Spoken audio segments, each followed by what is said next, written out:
We have just completed our second month on the road, and we had a couple of goals. Our number one goal for our second month on the road was to have 0 out-of-pocket camping costs. Did we do it? And our second goal, Danny, I had to give up Diet Dr. Pepper for the month, so I'm drinking Sam's purified water. yeah, doesn't hurt him. It's a lot better for him. So we want to give y'all a rundown of what we spent our second full month on the road, and let you know whether or not we made our goal. Did we do it? But before we get started on that, take a quick minute and hit that subscribe button for us. It really helps us out. Yes, it helps channels out when you hit that subscribe button. It's free. Just push that button, hit that notification bell, and you'll be notified every time we have a new video come out. Give us a thumbs up if you like our videos, and don't forget to share them with your friends if they're thinking about traveling. Yep, they need a budget. Now let's get on it. First on our list is our fuel cost. That's right. Everybody wants to know, how much did you spend traveling for the month? As y'all know, when we're with somebody, we help pay for some gas. So we travel without a tow vehicle right now. And if we ride with them, we end up paying them a little money. So we always do that with friends and family. And we did that once, and we put $40 in their gas tank. Also, the RV, this month, for the month of July, we went from Maine through New Hampshire, through Massachusetts, Pennsylvania, we went to Pennsylvania, down to Virginia, North through Carolina, North Carolina, and down to Tennessee. and our total fuel cost for our RV was $454. So a lot better than last month, where if you remember, we traveled so much more last month. And then the total that we consider spent on fuel costs for the month of July is $494. So the next thing on our list is the RV cost. What we actually spent on the RV. Yep. And as we said before, all these categories will be different for each of you. Ours is a little bit different than yours, and yours will be a little bit different than your friends. The idea is just to be able to have this budget or actual expenses, and to give you an idea of what you'll spend on the road. We paid, fortunate enough to be able to pay for our RV right out, so it's paid for. So we have $0 paid out monthly to go towards our RV. There's no monthly payment. We did have some extra expenses this month. We had if you watched our other video on what we learned when RVing, lessons learned, and he'll link that video. We had a water leak, guys. We had to have that fixed. That was $136 to get fixed, and we felt fortunate with that. Yeah, very fortunate. We felt blessed. And the great news is that we had it inspected. No water damage. They said the way we immediately cleaned it up and put fans on it right away, so we put 2 fans, cleaned it up, and no damage at all. So we're blessed that way too. We always include RV supplies or any kind of upgrade. So we had a few supplies, and that number was $29. So not a lot there. So for the total cost for what we spent on the RV this month was only $165. So the next category is our miscellaneous expenses. Yes, if you remember last time, we just put things that we spent on the road that we normally wouldn't spend, and those kind of things we just put in the miscellaneous account, such as tolls. We spent a total of $37 on tolls through several states. And a big part of that $37 is we crossed the Chesapeake Bay Bridge Tunnel, and to get our rig across that was $22. However, we got something in return for that $22, guys. I was driving when we came up to the toll booth, and we were stopped. Bella jumped up in my lap and was looking at the lady out the window that was taking our money, and she was like, "Oh, cute dog." And she said, "Wait a minute, I got something." And she goes and gets Bella a milk bone. So, a $22 bone there. Laundry. We spent $45 in July on laundry, guys. Now, let me tell you, I'm not a fan of laundromats. This is a discovery I have made through this, is that I do not like laundromats. I'm like the least favorite thing I'll have to do.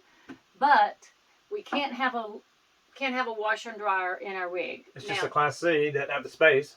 We don't have the space for the washer and dryer. Now, that is one thing that makes me tempted to go to a Class A, Danny. I'll help you with the laundry. Will you? Okay, well, I guess we'll stick with this for now. And then that makes the total that we spent on miscellaneous expenses, which is only tolls and laundry, a total of $82. So that wasn't bad at all. Now, we had not a lot of questions. We had several questions on what were some of the other expenses we had, because we just included those 4 categories: fuel, and we haven't got to the campgrounds yet, so remember that. So we had fuel, RV costs, miscellaneous, and campgrounds.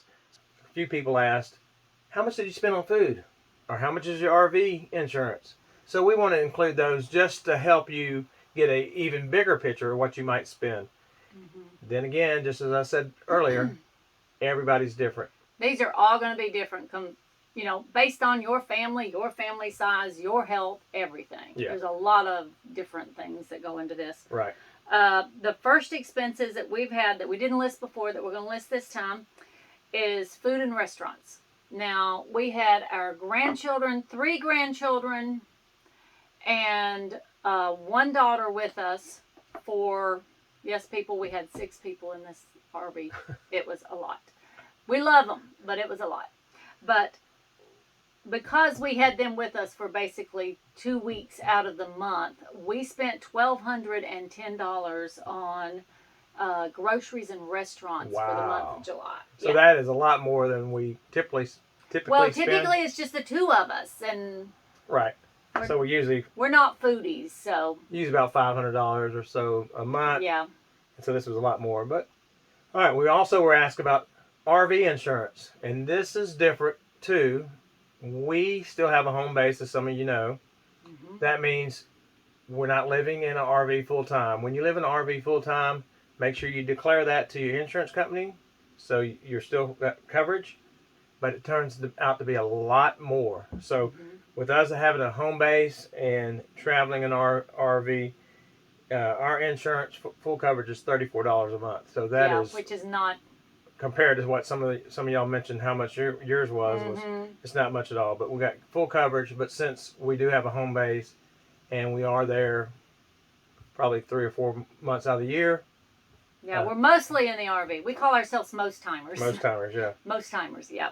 But yeah, and that's just going to be different for everybody. There's no way to determine. I don't even know that you could get an average number. I mean, there's so many variables that go into that calculation. Right. The next thing on the additional expenses is our health insurance. Now, we retired early, so we're not on Medicare or anything like that. And the insurance program that we went with is Medishare. So it's a health sharing program that you maybe have heard about. It's where a group gets together and they share the expenses. And this is a group that gets together and share the expenses. And you have a monthly amount that's a premium, or they'll call a sharing amount. And ours is $593 a month. And we'll put a link down below, because a lot of people ask us, well, y'all retired early. What are you doing for insurance? What are you doing for insurance? What are you doing for insurance?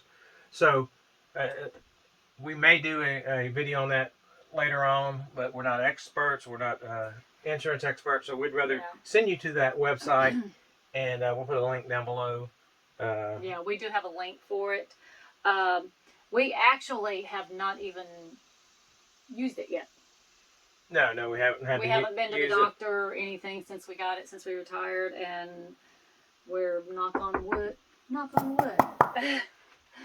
We're pretty healthy so far, so we hope we stay that way and don't need it. Right. But Danny only has 1 prescription. I don't have any prescriptions, and he has 1 prescription. It does not come with prescription insurance, but there is an app that they give you that's supposed to help you save on your prescriptions.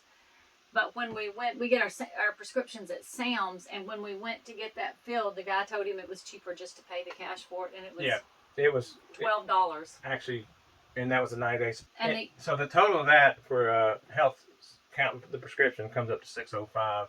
The next thing that's on the list is our phone bill. Now we're with Verizon. We have 2 phones, and we have unlimited internet. And we're under a very old plan, and I've called several times to update it. And they said your bill's going to go up if you update it. And so our phone bill right now is $204 a month. Yeah. Now, however, we do think we need a hotspot. to use because we had to purchase internet several times when we were out at the campgrounds. Right, we're going to be looking at that this week. Yeah, that's something we got to go do. So that could bring up another 50 some odd dollars. We're looking at T-Mobile. A lot of people have been very recommending T-Mobile. We'll let you know how that goes. And that's just a tip that we've picked up.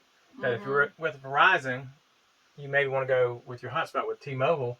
That way, you know, if you're not getting good Verizon service, you can use your T-Mobile. Or if you're not getting good T-Mobile service, you can use your Verizon.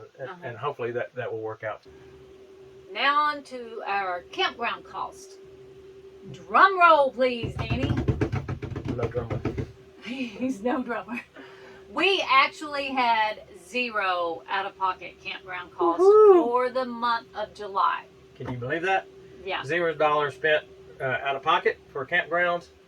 So where did we stay? How did we get away with zero out of pocket? And we had full hookups every single time, I do believe.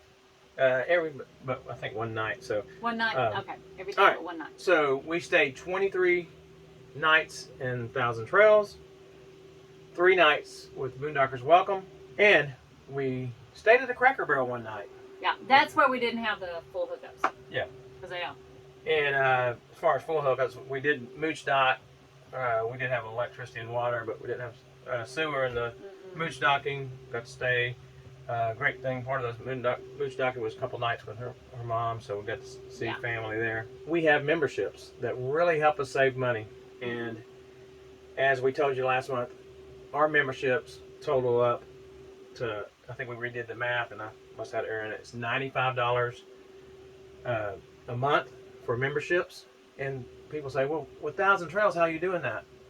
Remember, the first level of Thousand Trails is just the camping zone pass. Yeah, and that's all we've got. So we do have a few extras with that, but that's right at $500. And then, so that's all you pay for the year. There's no $10,000, $3,000, $6,000 that some people pay for more benefits than we have. We have to get in and out of parks a lot quicker. We stay over 4 days. You've got to stay out of the system for 7 days. So it has a lot less amenities as far as can you go park to park and such. But it's really worked for us, as you can see.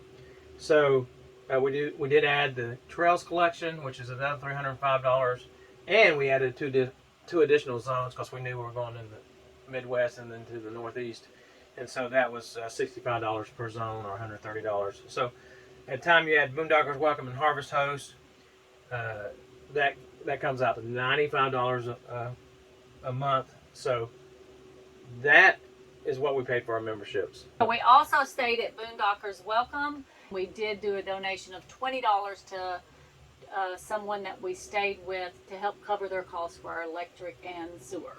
Okay, we also did have to, after we left my mother's, when we were headed back to our hometown, we had to stop and pay to dump. It was at a campground that we checked with, and they said, you're fine to dump here, $10, which was well worth it.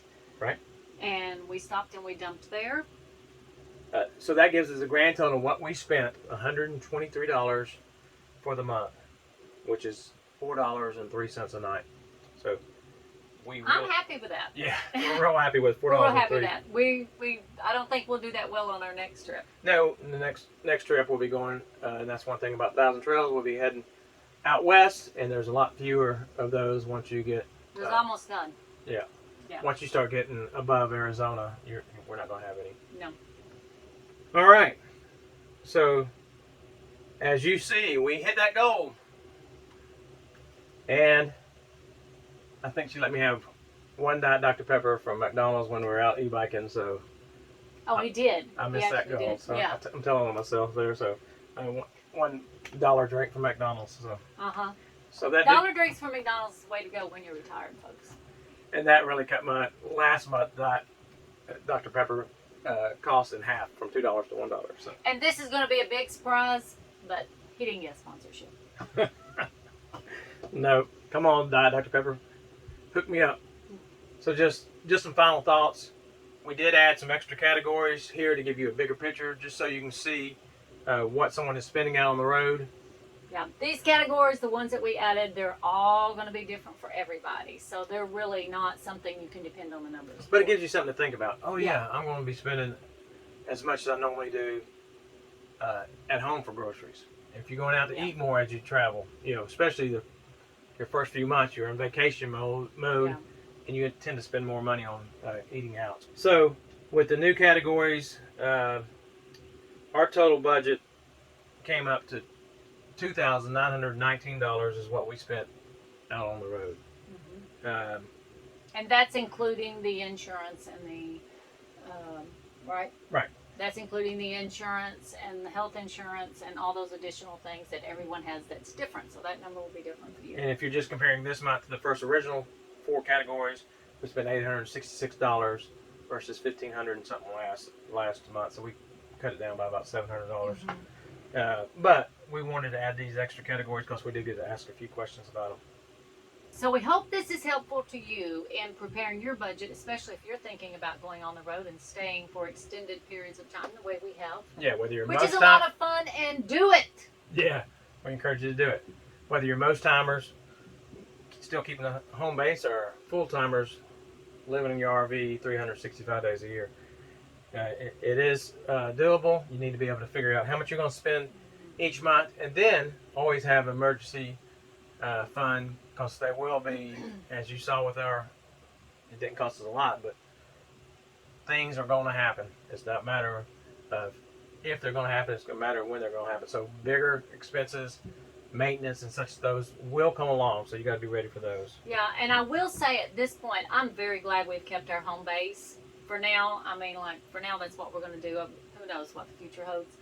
But it has given us a place to come back to kind of regroup, get our next trip planned, and then also to catch up with our family and friends that we miss while we're on the road. Right. We're going. Right. And that being said, getting ready to hit the road again. Yep.